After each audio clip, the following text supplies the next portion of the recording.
What's going on, guys? Marco here with Dynasty Nerds, and I am bringing you part one of my rookie running back breakdown. We're going to be covering the first 7-8 guys here on my list. And before we jump in, I got to remind you, please use the link in the description below to sign up for the NerdHerd. You get an extra podcast episode. You get full Dynasty rankings. You get access to the Discord server. You get plenty of extra resources, tools, and content, the GM tool. You're going to want to definitely go ahead, click the link in the description below, save some money, and win your Dynasty leagues.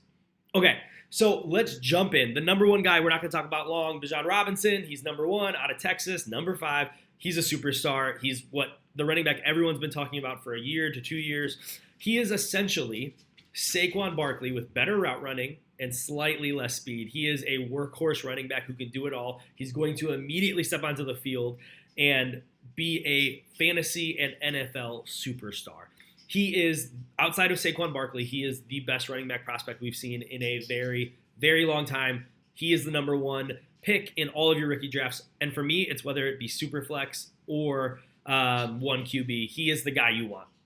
Okay, so let's jump to the next guy on my list. And this is the beginning of tier 2 because Robinson is in a tier of his own.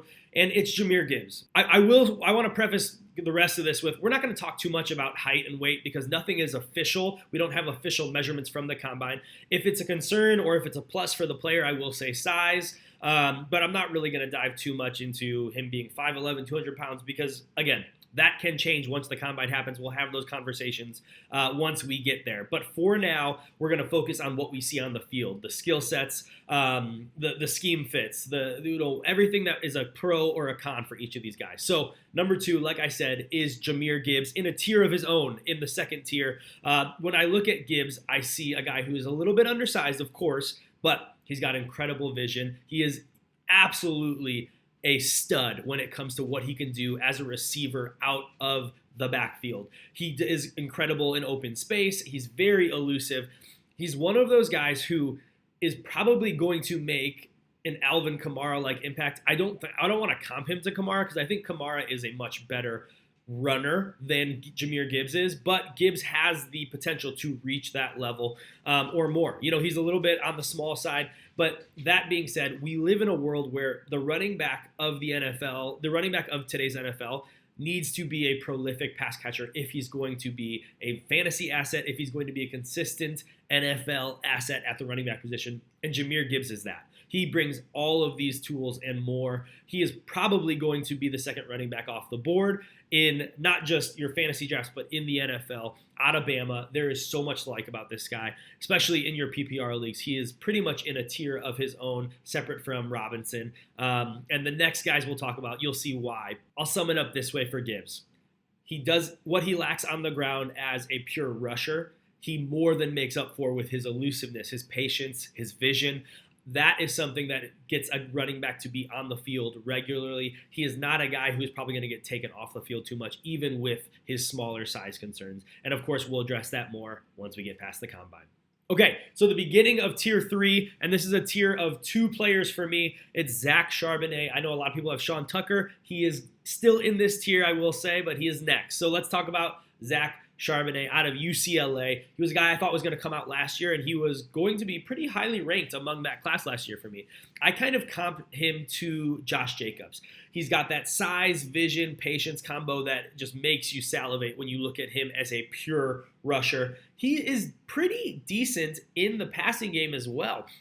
He has improved on that year over year, and for a running back, especially of his size, he can make an impact in the receiving game. He is obviously a very good pass blocker as well, just because of his sheer size, and that's why I compare him to Josh Jacobs. I'm curious if his lack of speed and overall burst will limit his ability to be on the field as much as people are hoping. You might see someone put him in a role very similar to Josh Jacobs, where you're saying, why isn't he being used in the passing game as much as we know he can be? And that's my only real concern with Zach Charbonnet. He's a little bit older because he did stay for his senior year, but ultimately, when I look at what he can do on an NFL field, he checks almost every single box. The athleticism is the only concern when you look at what his actual speed and burst is. He's got more of that long speed that builds up, but when he gets there, he is hard to slow down.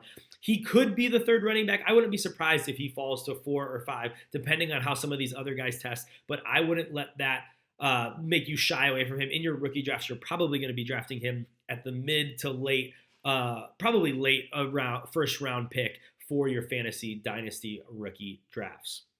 Okay, the other guy that I've got just behind Charbonnet right now is Sean Tucker. Now, Tucker is a guy who a lot of people probably have at 3. Maybe some of them even have them as high as 2. And here's the thing with Sean Tucker. He is an athletic freak. He is insanely fast. His short area burst is crazy, and he has the breakaway big play ability that people get excited about when you look at NFL prospects, especially at the running back position. That being said, I think when I look at Sean Tucker, one of the big things that you need to be cognizant of is he played for Syracuse.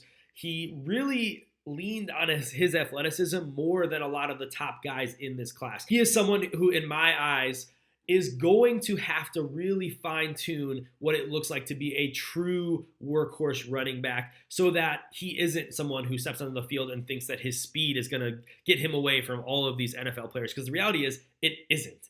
So I want to see what he does at the next level, how he adapts. I think coaching is going to be key. He will benefit from a really strong offensive line right off the bat. That might slow him down if he doesn't land in a situation like that. I'm curious also how he is going to be in passing down situations. I think he might have to come off the field in some instances on third down because he was inconsistent as a pass catcher. His pass blocking, which is an issue for most running backs coming into the NFL, leaves you wanting. And so ultimately, I question his value on third downs, but he is a big play threat every time he touches the ball. That is a tier break for me, so I'm going to jump into the final 3 guys for today's video. The first one on the list, the top of this tier, running back 5, is out of TCU, Kendre Miller. Now, Miller is one of those guys who lacks the athleticism of a guy like Sean Tucker, but he passes the eye test with his football IQ, his vision, patience, footwork is really, really solid, and he's a decisive runner, which is what you need to be at the NFL. If you're dancing too long, especially if you've got offensive line concerns, that's going to kill your value. That's going to kill your ability to get on the field. And I think Kendre Miller, outside of his speed and burst and short area burst, is pretty much checking every box. He's got incredible balance. He's got the vision to find those gaps, and he's decisive enough to capitalize on them to make plays. He is constantly being brought down in the second level, which is a concern, of course, for the big play threats. But ultimately, I think he is a guy who will be able to solidify a solid spot on an offense. He might be put into a rotation depending on what he is able to do consistently in the passing down game, whether that be as a receiver or a pass blocker. But he's checking most of these boxes. He is one of the guys in this tier, which is full of players who could make a jump once we see the combine numbers and the draft capital. He is a guy who is definitely in the conversation to jump ahead of a Sean Tucker, even a Zach Charbonnet for me. The next running back on my list is coming in at my running back 6, but that is likely to change once we see his combine numbers. And of course, if he does get that draft capital, that will improve his prospect profile overall. But Abanikanda has a lot of things you really, really love in a running back. Number 1, he just turned 20 in October, so he's a young player. He's got incredible size, speed combination. His contact balance is phenomenal. He is a threat to take it to the house anytime he touches the ball. That being said, there is some issues with elusiveness. He's a bigger body. He's an athletic guy, but he doesn't really have the wiggle you would love to see in your elite prospects. That's why he's currently sitting at my running back 6, but he's another guy similar to Miller that could potentially jump Sean Tucker, could potentially jump Zach Charbonnet if things go his way over the next couple months. The other knock for him is we haven't really seen any elite vision traits. Now, his vision isn't bad, but luckily, he's been a benefactor of seeing open holes and just capitalizing and immediately taking them to the house because of his size and speed combination. So Abanikanda is a guy that I think will get the draft capital to make him a value, but you're probably going to be able to scoop him up in your second round of your rookie drafts, and that makes him an incredible value for your dynasty teams. He's a young running back who, if he can sure up some of these things, especially on the vision side of the ball, he could potentially be an RB2 with upside in your dynasty leagues if he lands in the right place. Okay, the last guy in this tier and the last guy of this video is Tank Bigsby.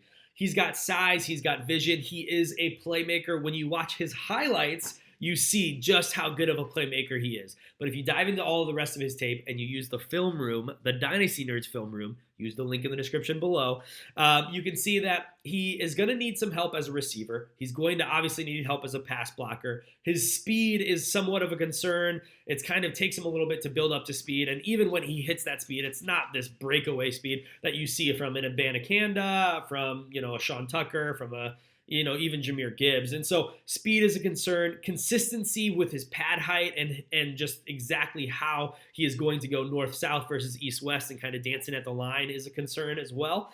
I think decisiveness ultimately is going to be a key factor. If he can become a more decisive runner, his speed won't be as much of a hindrance for him at the NFL level. But until we see that, I have a hard time putting him up. He is the guy in this tier, why he's at the bottom of this tier for me, who I don't really see jumping any of the names ahead of him.